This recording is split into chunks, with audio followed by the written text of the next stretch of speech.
Assalamualaikum warahmatullahi wabarakatuh. Para siswa kelas 8 SMP, mari kita melanjutkan pembahasan yang kemarin, materi mengenai bab 2, usaha dan pesawat sederhana dalam kehidupan sehari-hari. Pada kesempatan kali ini, mari kita bahas yang bagian kedua atau B, yaitu pesawat sederhana. Masih berpedoman pada buku yang sama, yaitu buku yang diterbitkan oleh Kemdikbud untuk kurikulum 2013 revisi tahun 2017. Mari langsung saja kita mulai ya. Nah, di sini ada beberapa gambar. Setelah melihat gambar ini, kalian para siswaku harusnya itu menyadari ya. Coba kalau gambar yang di atas ini melakukan sesuai seperti yang terlihat di gambar, kira-kira membutuhkan waktu yang lama ataupun juga energi yang lebih tidak? Contoh aja sederhana ini ya. Ini ada siswa yang mengangkat beras mau dimasukkan ke dalam gerobak sini. Nah, dia mengangkat begitu saja, berarti energi yang dikeluarkan lebih banyak. Berbeda dengan gambar yang di bawahnya. Ini menggunakan apa? Bidang miring. Ya, sehingga apa? Lebih ringan. Dan gambar yang kedua pun juga sama. Ini membuka botol pakai tangan. Sudah tangannya sakit, tidak bisa kebuka-buka. Nah, gambar yang di bawah membuka botol dengan bukaan botol, tinggal dicukil ya, langsung terbuka. Dan yang gambar yang pertama ini mau menancapkan paku di sebuah papan, mencabut paku di sebuah papan ini ya. Kalau yang kedua menggunakan alat semacam ini ya, pencabut paku. Nah, untuk gambar yang atas jelas memerlukan energi yang lebih banyak.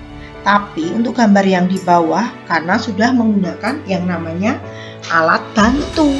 Nah, alat bantu itulah yang disebut dengan pesawat sederhana ya.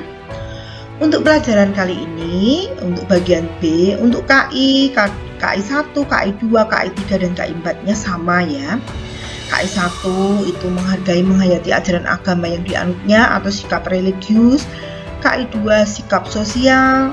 KI 3 itu pengetahuan, dan KI 4 adalah keterampilan.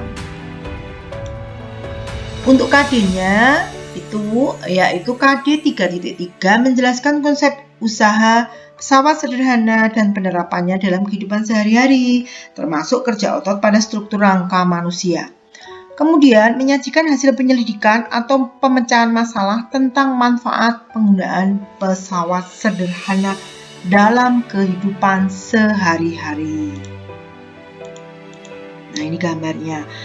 Untuk indikator pencapaian kompetensi ini hampir sama dengan tujuan, sehingga tujuan di sini tidak saya tampakkan, tapi di sini ada indikator pencapaian kompetensi yang akan kita pelajari, yang akan kita pahami ya, yaitu mulai dari 3.3.6 yaitu mengidentifikasi jenis-jenis pesawat sederhana sampai nanti ini ya, pesawat sederhana untuk memecahkan permasalahan dalam kehidupan sehari-hari. Lanjut, kita lanjutkan. Nah, untuk peta konsepnya, usaha kemarin sudah kita bahas, sudah selesai. Untuk pesawat sederhana sendiri, ini ada pengungkit atau tuas, bidang miring, dan katrol ya. Pengungkit sendiri ada 3 jenis, pengungkit jenis pertama, kedua, dan ketiga. Dan juga di sini ada bidang miring. Untuk katrol sendiri ada katrol tetap, katrol bergerak, katrol ganda. Apa toh? Di sini ada gambar sepeda. Apa gunanya sepeda bagi manusia? Apa kalian tahu? Ya pasti tahu, salah satunya sebagai alat mempermudah transportasi kita. Bayangkan kalau kita harus berjalan, lebih enak kan kita naik sepeda ya.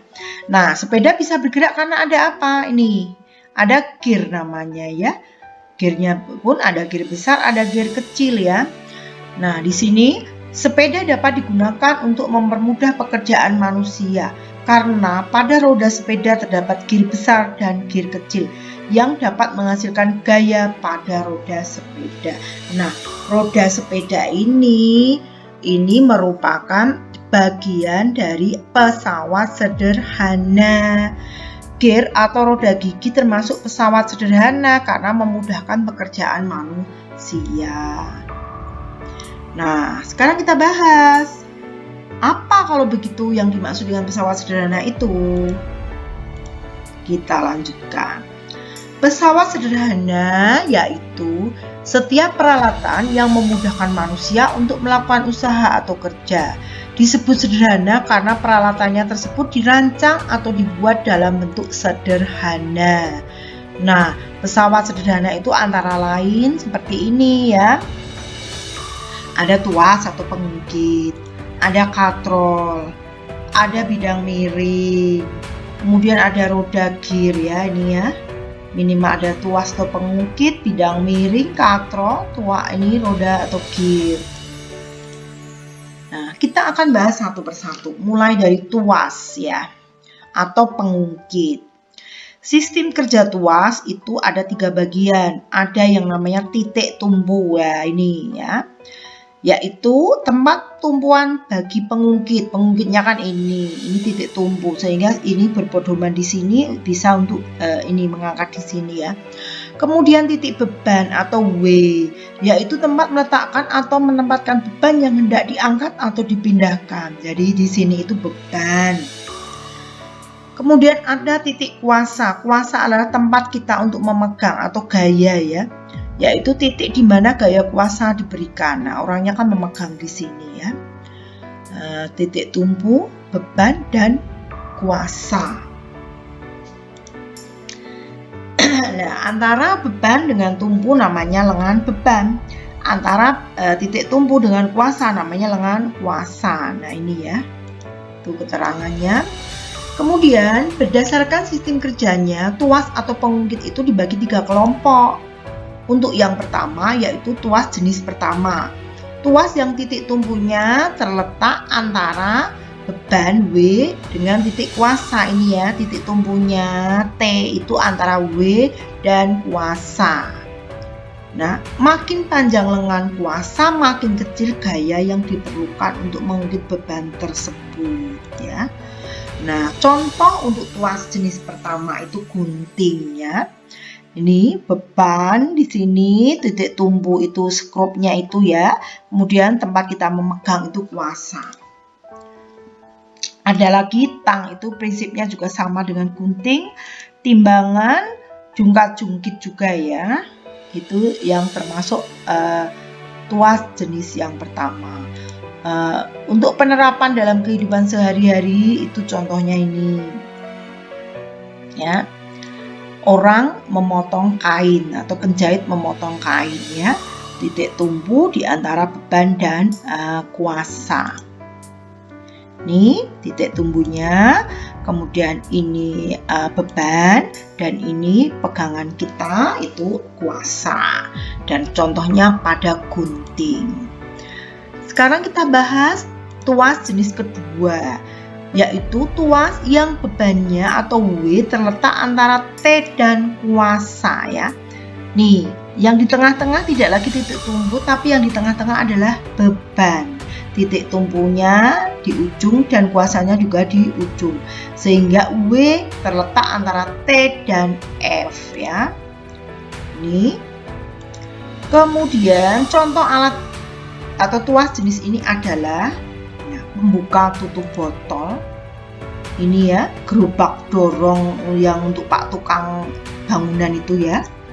Kemudian ini pemotong kertas kalau di kantor-kantor, pemecah kemiri itu juga sama ya. Ini kuasa, tumpu, sedangkan bebannya ada di tengah ya, sama ini.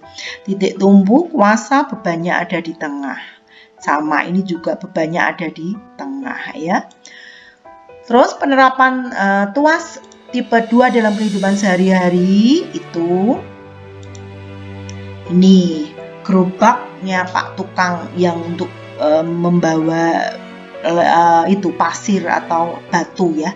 Ini intinya yang kedua itu W-nya di tengah gitu aja ya cara menghafalkannya. Ini kuasa, beban, dan titik tumpu. Sekarang kita bahas tuas jenis yang ketiga, yaitu tuas yang kuasanya atau F terletak antara titik tumpu dan titik beban ya. Yang di tengah-tengah F ya. Tadi kan untuk yang jenis pertama yang di tengah itu T atau itu ya titik tumpu. Kemudian yang jenis yang kedua yang di tengah-tengah beban ya. Kemudian untuk jenis yang ketiga yang di tengah-tengah siapa ini? F ya. Yang di tengah-tengah adalah kuasa atau F. Nah ini sebenarnya tuas jenis ketiga ini tidak membantu untuk meringankan, tetapi ini kita tetap mendapat keuntungannya apa? Lebih cepat ya, keuntungan kita lebih cepat. Nih, contohnya lainnya lagi apa? Pinset, penjepit roti atau gorengan, ya, lengan bawah siku kita, ya. Nih lihat, dan di tengah-tengah siapa? Kuasa ya. Tuh ini titik tumpu, ini beban, ini kuasa ya. Kemudian stapler, kemudian ini skop ya, skop pun juga sama ya. Ini intinya adalah yang di tengah-tengah adalah si kuasa ya. Kita lanjutkan. Nah, penerapan prinsip tuas jenis ketiga dalam kehidupan sehari-hari itu ada di mana? Ya, itu tadi skop ya. Dengan perincian ya seperti ini. Ini titik tumpu, kemudian di tengah-tengahnya adalah kuasa dan ujungnya adalah beban.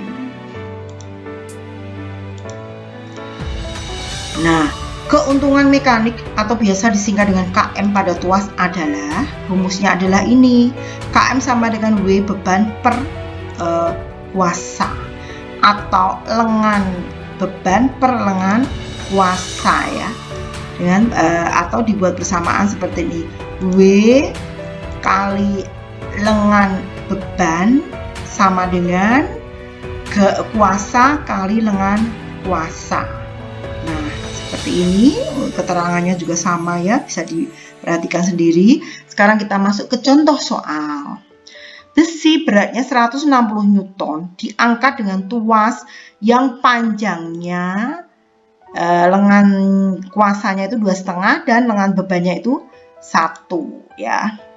Jadi W-nya 160, lengan kuasanya lengan bebannya itu 1, lengan kuasanya 2,5. Langsung masukkan ke dalam persamaan ya.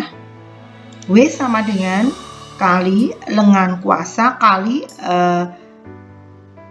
F itu ya, F kali lengan kuasa, beban kali kuasa gitu aja, sama dengan ya. W-nya berapa? Bebannya 160 kali lengan beban yaitu 1. Sedangkan F ya, kuasanya berapa? Kuasanya yang ditanyakan kali lengan kuasa. Lengan kuasanya diketahui berapa ini? 2,5 meter. Sehingga masukkan ke dalam persamaan. Kalau yang ditanyakan F, yang diketahui kan semuanya kecuali F. Sehingga F sama dengan langsung 160 kali 1 dibagi 2,5. Ketemu yaitu berapa? 64 Newton. Sedangkan keuntungan mekaniknya KM sama dengan beban per kuasa. 160 dibagi 64 ya, ketemu yaitu 2,5. Jadi jawabnya ini. Kita lanjutkan. Alat yang kedua selain tuas atau pengungkit adalah katrol. Katrol itu apa? Sebuah roda kecil yang tepinya beralur dan dapat berputar pada sebuah poros. Katrol sendiri itu dibagi 3, katrol tetap, katrol bergerak, dan sistem katrol ya, seperti ini. Tetap, bergerak, dan ini lebih dari 1 katrolnya. Itu disebut sistem katrol. Kita bahas satu persatu. Katrol tetap. Katrol tetap adalah katrol yang penempatannya tetap di suatu tempat, tidak bisa berpindah tempat ya, kayak timba air. Timba air kan pasti di atas sumur, tidak mungkin dipindah-pindah ya. Keterangannya A itu titik kuasa, sedangkan B ini adalah beban. O di sini adalah titik tumpu ya, memang tumpuannya yang berputar di sini. F itu kuasa di sini. Sehingga W sendiri adalah di sini beban ya, isinya timba air atau benda. Kemudian O ke A itu lengan kuasa, O ke B itu pasti lengan beban. Nah, pada katrol tetap OA sama dengan OB. OA sama dengan OB, iya kan jaraknya sama ya. Kemudian keuntungan mekaniknya adalah 1, langsung ditetapkan 1 ya. Beban per kuasa atau lengan kuasa per lengan beban sama dengan 1. Jadi keuntungannya sudah ditetapkan. Kalau katrol tetap itu pasti keuntungannya 1. Kita masuk ke soal ya. Logam yang beratnya 250 Newton diangkat dengan katrol tetap, hitunglah besar kuasanya. Yang ditanya berarti F.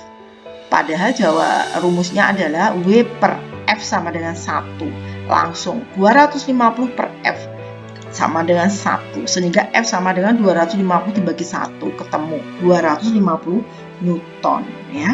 Jadi jawabnya ini. Kita lanjutkan sekarang yang B, katrol bergerak. Katrol bergerak yang penempatannya tidak tetap, sehingga saat digunakan katrol dapat bergerak dengan bebas. Nah, ini contoh dari katrol bergerak ya. Ada ini A titik beban, B titik kuasa, O titik tumpu, F kuasa, W beban. OA ya, OA lengan beban, OP lengan kuasa. Pada katrol bergerak, ingat ini O sampai A sama dengan 2 kali O ke B sama dengan 2 kali O ke A. Iya, memang 2 kalinya ya. Atau LF sama dengan 2 kali lengan beban ya. Langsung keuntungan mekaniknya diingat-ingat. Kalau tadi katrol tetap 1, kalau ini 2, dan ini sudah jadi ketetapan. Dilihat di sini ya, berangka 2 ya. Atau beban per kuasa sama dengan lengan kuasa per lengan beban sama dengan 2. Jadi katrol bergerak keuntungan mekanisnya selalu 2. Sekarang kita masuk ke contoh soalnya. Sebuah beban berada di suatu tempat dengan massa 800 gram dan percepatan gravitasi 10 meter per sekon. Hitunglah kuasa yang diberikan jika beban tersebut diangkat dengan katrol tetap dan katrol bergerak. Berarti ini 2 ya. Jika dengan katrol tetap dan juga katrol bergerak, langsung saja yang katrol tetap kan langsung diketahui per F sama dengan 1 ya, karena keuntungannya 1.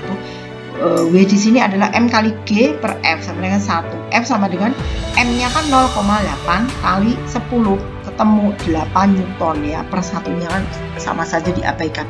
Kemudian yang katrol tetap ya, kita masukkan ke dalam rumusnya W per F sama dengan 2 ya, keuntungannya 2. M kali G sama per F sama dengan 2. M-nya tadi diketahui adalah sama ya, 0,8 kali 10 dibagi 2, sehingga F-nya berapa? 4 Newton ya. Nih. Sekarang lanjut ke yang ketiga, yaitu sistem katrol. Yaitu gabungan antara katrol tetap dan katrol bergerak yang disusun dalam satu kerangka dan membentuk katrol bola balon ya, atau disebut takal. Katrol yang digunakan jumlahnya lebih dari 1. Keuntungan mekanik pada sistem katrol sama dengan jumlah tali yang digunakan untuk menarik beban atau sama dengan banyaknya katrol yang digunakan. Jadi KM-nya, keuntungan mekaniknya itu sama dengan jumlah katrol yang dipakai. KM W per F sama dengan lengan kuasa per lengan beban sama dengan N. Kalau ini ada berapa? 1, 2, 3, 4. Berarti keuntungannya ada 4 ya. KM keuntungan mekanisnya pun juga ada 4. Contoh soal. Sebuah benda yang beratnya 1200 Newton Bila diangkat dengan katrol majemuk gabungan 4 katrol ya, 1, 2, 3, 4, hitunglah besar gaya minimum yang harus diberikan untuk menarik beban tersebut. Diketahui W-nya kan 1200 Newton, KM-nya atau N-nya kan 4 ya ini. Berarti keuntungan mekaniknya langsung saja kita ketahui 4. Nah, yang ditanya F, KM sama dengan W per F, langsung F sama dengan W per KM. Masukkan. W-nya diketahui berapa? 1200. Kemudian KM-nya berapa ini? 4. 1200 dibagi 4 berapa ini? 300 Newton. Nah, jawabnya 300 Newton. Nah, sekarang kita masuk yang ketiga, bidang miring. Ya, untuk mempermudah memindahkan benda dari tempat yang rendah ke tempat yang lebih tinggi. Nah, ini contohnya kita menggunakan bidang miring ya. Keterangannya, F itu gaya kuasa atau ini gaya, W itu beban atau berat, S itu panjang bidang miring ini, kemudian H itu tinggi, kemudian persamaannya atau rumusnya W beban atau berat kali tinggi sama dengan gaya kali jarak atau panjang bidang miring. Sedangkan keuntungan mekaniknya adalah W per F atau S per H ya, beban bagi kuasa atau jarak dibagi ketinggian. Nah, ya seperti itu. Nah, dicontohkan ini. Sekarang kita masuk ke alat yang prinsip kerjanya itu menggunakan bidang miring, yaitu yang pertama pisau, tangga, paku ya, kemudian kapak, mata kapak, sekrup atau baut, linggis, jalan yang berkelok-kelok di pegunungan. Ini contohnya yang menggunakan bidang miring. Sekarang contoh soal bidang miring. Berapakah besar usaha yang dilakukan seorang yang menarik benda seberat 40 Newton pada bidang miring tersebut? W-nya 40, S-nya ini 2, tingginya 1. Yang ditanya itu F ya, usaha. Berarti W kali H sama dengan F kali S. Ini rumusnya, masukkan W-nya 40 hanya 1, F-nya ditanyakan kali S-nya adalah 2. Langsung F sama dengan 40 kali 1 dibagi 2. Berapa? Yaitu 20 Newton ya. Ketemu. Jadi keuntungan mekaniknya adalah langsung masukkan 40 dibagi 20 yaitu 2. Nah, yang keempat itu roda gigi atau gear ya. Alat yang terdiri dari 2 silinder yang bergigi di pinggirnya dengan ukuran yang berbeda. Nah, ini bisa dijumpai di dalam jam ya, jam dan alat-alat di pabrik. Semakin kecil gear, semakin kecil pula gaya yang dihasilkan dan sebaliknya. Semakin banyak jumlah gigi, semakin kecil kecepatan rotasinya dan sebaliknya. Roda gigi ini terdapat pada sepeda atau sepeda motor yang menyebabkan sepeda dapat berjalan. Nah, kecepatan sepasang gear dihitung dengan rumus seperti ini. Kecepatan kali keluaran ya. Kecepatan masukan W1 kali gigi masukan G2 per gigi keluaran G2. Nah, seperti ini. Keuntungan mekaniknya adalah ini, KM sama dengan R per R kecil itu jari-jari, R besar itu jari-jari gear besar, R kecil jari-jari gear kecil. Atau G, 2 jumlah gigi roda 2 dibagi jumlah gigi pada roda pertama itu. Nah, materi ini dapat kami simpulkan ini ya. Ya, apa yang dimaksud pesawat sederhana, yaitu alat yang dapat mempermudah kerja manusia. Ada 4 kelompok pesawat sederhana, yaitu tuas, katrol, bidang miring, dan roda gigi atau gear. Beri contoh untuk tuas jenis 1, contohnya tang, gunting, papan, cungkat, cungkit, timbangan. Sebutkan 3 macam katrol, katrol tetap, katrol bergerak, dan katrol sistem katrol. Jenis pesawat apa yang digunakan jika akan mengangkat barang dari tempat rendah ke tempat tinggi? Pasti bidang miring. Mengapa roda sepeda bisa berjalan? Karena ada gear atau roda bergigi. Nah, Untuk ini ya, materi bagian kedua yaitu atau bagian B pesawat sederhana ternyata sudah selesai. Terima kasih atas perhatiannya, semoga video ini bermanfaat. Saya akhiri. Assalamualaikum warahmatullahi wabarakatuh. Terima kasih semuanya.